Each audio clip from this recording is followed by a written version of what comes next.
안녕하십니까, 노선호입니다. 12월 14일 수요일입니다. 오늘 국내 주식시장 상당히 좀 좋은 모습을 보였지만 좀 2% 부족하지 않았나 생각이 듭니다. 코스피 지수가 1.1%대 강세를 보이면서 2399.25포인트까지 상승을 했습니다. 2400포인트를 좀 넘어섰으면 심리적으로 상당히 좀 좋았을 텐데 약간의 좀 아쉬움이 있다, 이렇게 말씀을 드릴 수가 있겠고, 코스닥 시장도 1.94% 상승을 하면서 729선까지 상승을 했어요. 근데 역시 마찬가지로 이왕에 상승할 거 한 2% 넘어서 730선을 좀 넘겨줬으면 어떨까, 좀 그런 생각이 듭니다. 그래서 시장이 오늘 조금 아쉽지만 그래도 뭔가 좀 터닝 포인트를 마련했다, 그런 점에서는 긍정적이라고 할 수 있겠고요. 이런 부분들은 이제 또 미국 시장 마감 휴양부터 다시 한번 자세하게 살펴보도록 하겠습니다. 미국 시장에 대해서는 11월 물가지수 발표가 중요하다, 그런 얘기들을 어제 말씀드렸고, 물가지수에 따른 각 시장의 반응, 이런 부분들까지도 예상을 해서 말씀을 드렸었는데요. 11월 소비자 물가지수가 좀 양호하게 나오면서 상당히 좋은 모습을 보였습니다. 나스닥 지수가 1%대 강세를 보였고, S&P 500 지수 0.7%대, 다우존스는 0.3%대 강세를 기록을 했습니다. 뭔가 아쉬운 점들은 미국 시장이 좀 음봉을 기록했다는 점이 좀 아쉬운 모습이었어요. 소비자 물가지수가 7.1% 상승을 기록하면서 예상치를 크게 하회했는데, 그러면서 장중에는 상당히 좀 좋은 모습을 보였습니다. 시초가 기준으로 봤을 때 나스닥 지수가 3.5%대 강세를 보였고, S&P 500 지수도 장중에 2.7%대까지도 상승폭을 확대하는 그런 모습들을 보여서 뭔가 어제 말씀드렸던 소비자 물가지수의 긍정적인 모습과 함께 좀 산타랠리가 오는 게 아닌가, 그런 기대감도 장중에는 살짝 가졌었는데, 장 막판에 이제 오후장 들어서는 또 매물이 나오면서 상승폭을 크게 축소한 채 마감을 했습니다. 테슬라가 최근에는 계속 좀 좋지 못하고 있는 모습이 있고요. 그리고 어쨌든 금리를 계속 인상하기 때문에 긴축은 여전히 이어질 것이고, 또 내년도 경기 침체에 대한 우려감은 여전하기 때문에요. 투자 심리가 한 번에 완전히 좀 회복하지는 못하는 그런 모습을 보였습니다.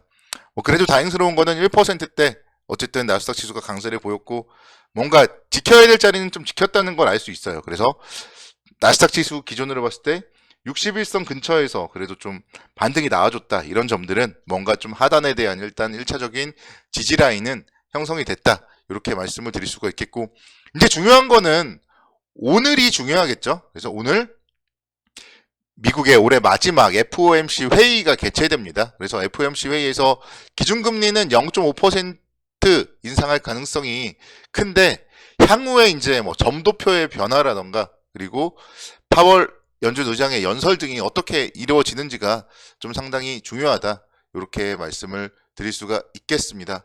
그래서 가장 좀 중요한 거는 내년도 금리에 대한 좀 점도표 어떻게 나타날지, 이런 부분들이 상당히 중요해요. 그래서 사실 9월 FOMC 회의에서는 2023년도에는 4.6% 그리고 2024년도에는 3.9% 정도가 금리가 될 것이다, 그런 얘기들이 있었는데, 여기서 이제 오늘 금리를 올리고 나서 2023년도에 금리가 5%를 넘어설지, 이런 부분들에 대한 좀 얘기들이 나온다면은 또다시 긴축과 관련되어서 약간 흔들릴 수도 있기 때문에, 그런 부분들에 대해서는 일단 좀 생각을 하셔야 되고, 그런 흔들리는 부분들은 기회를 활용하자 계속 말씀을 드리고 있고, 그런 부분들은 변함은 없습니다. 그래서 이런 시황에 대한 부분은 계속적으로 좀 변함은 없고, 일단 12월 달과 1월 달 중으로는 코스피 기준으로 한 2600에서 2700선 정도까지 반등을 할 가능성이 높고, 그 이후에 다시 한번 좀 상반기에 조정을 한번 받고, 내년도 하반기에는 또다시 좀 랠리를 펼칠 가능성이 높다, 그런 부분들을 다시 한번 또 말씀을 드리도록 하겠습니다.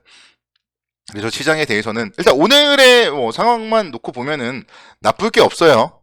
원달러 환율이 9원 하락을 하면서 1296원까지 하락을 했고, 수급적으로 외국인들 오늘 또다시 2300억 원 정도 순매수를 보였고, 선물 시장에서도 외국인들의 매수세가 이어졌습니다. 그래서 외국인들의 현선물 동반 매수와 함께 환율의 하락, 이런 부분들은 긍정적이고, 역시 국내 지수의 입장에서도 미국과 마찬가지로 121선 라인에서 좀 지지를 받고, 그래도 좀 장대 양봉, 종가 고가인 이런 양봉을 만들었다, 이렇게 본다면은 향후에 다시 한번 충분히 2400, 2500포인트 때까지, 제가 일요일날 말씀드렸던 포인트 이번 달에 12월에 마감은 그래도 2,500포인트를 좀 넘길 가능성이 높다. 그렇기 때문에 조정 시에는 긍정적 관점으로 접근하자. 그런 의견들에 대해서는 계속적으로 유효하다. 이렇게 설명을 드릴 수가 있겠습니다. 그래서 시장에 대해서 지금은 고다. 이렇게 말씀을 드릴 수 있겠고, 만약에 뭐 현금 비중을 확대하고 싶다거나 그런 분들도 최소한 2,500포인트가 넘어섰을 때 해야 되지 않을까. 이렇게 말씀을 드릴 수가 있겠습니다. 오늘 보시면요. 종목들도 상당히 좀 좋았어요. 특히나 이제 삼성전자가 다시 한번 6만 원대를 회복하는 그런 모습을 보였다는 게 상당히 좀 고무적이라고 볼 수 있겠고요. 미국의 기술주들의 강세 이런 부분들이 오늘 삼성전자에도 좀 훈풍으로 작용을 했습니다. 그래서 엔비디아가 3%대 그리고 AMD가 1.39%대 상승을 하는 등의 미국의 주요 기술주들이 상승을 보이면서 오늘 뭐 삼성전자 6만 500원대까지 좀 상승을 하는 모습을 보였고, 반도체 관련해서 이제 오늘 원익 QNC의 상승이 좀 상당히 눈에 띄더라고요. 원익 QNC가 5%대 강세를 보이면서 26,300원대 기록을 했는데요. 결국은 역시 마찬가지로 원익 QNC 같은 경우도 61선의 지지를 바탕으로 해서 좀 장대 양봉을 나타내줬기 때문에 지금 자리에서 61선 라인을 손절선으로 한다면은 손절가 짧게 잡고 뭐 접근하기에는 충분히 가능성이 높지 않나 그런 생각이 들고요.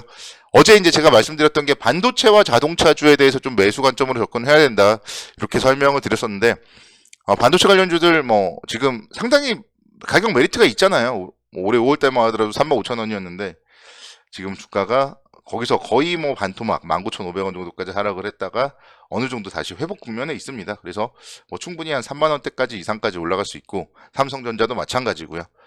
그리고 이제 자동차 관련주 어제 제가 이제 긍정적 관점으로 보자, 조정은 좀 기회다 이렇게 좀 말씀을 드렸는데 정말 오늘 하루 만에 반등을 했습니다. 현대차가 2.5%대 반등을 했고 기아도 2.5%대 반등을 했어요. 그래서 자동차 관련주를 보면서 뭔가 좀 뭐 조울증이 있지 않나 막 이런 생각도 들었는데요.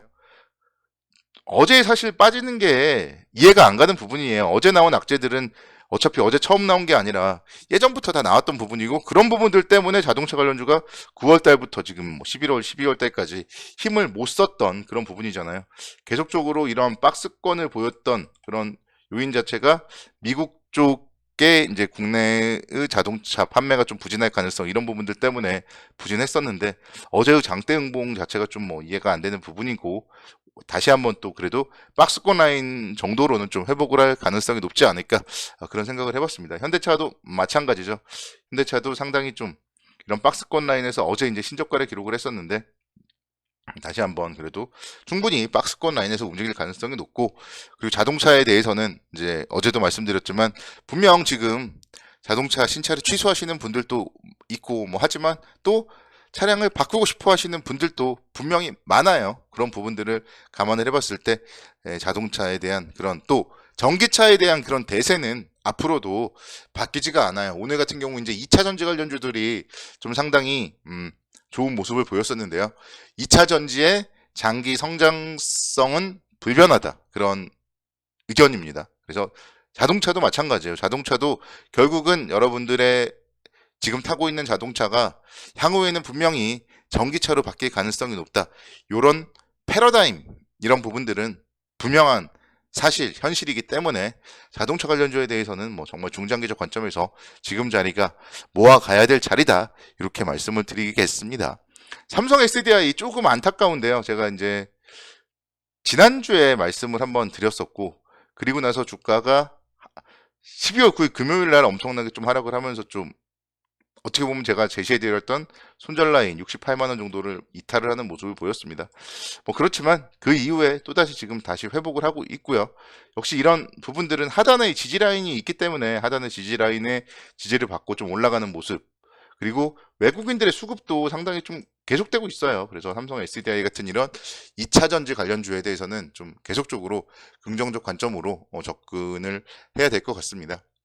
내년도에는 역시 마찬가지로 2차 전지 업종의 투자 매력도는 더 높아질 것이고, 특히 시장이 만약에 좀 강세장으로 바뀐다면은 그때는 분명히 이런 성장주들이 또 한번 힘을 쓰는 그런 날이 올 거라고 생각을 해요. 그래서 그 성장주의 좀 대표 주자로서는 저는 2차전지 그리고 삼성 SDI라고 들 수 있겠고, 뭐 지난주에도 좀 말씀드렸던 엔터주들 최근에도 흐름이 좋죠.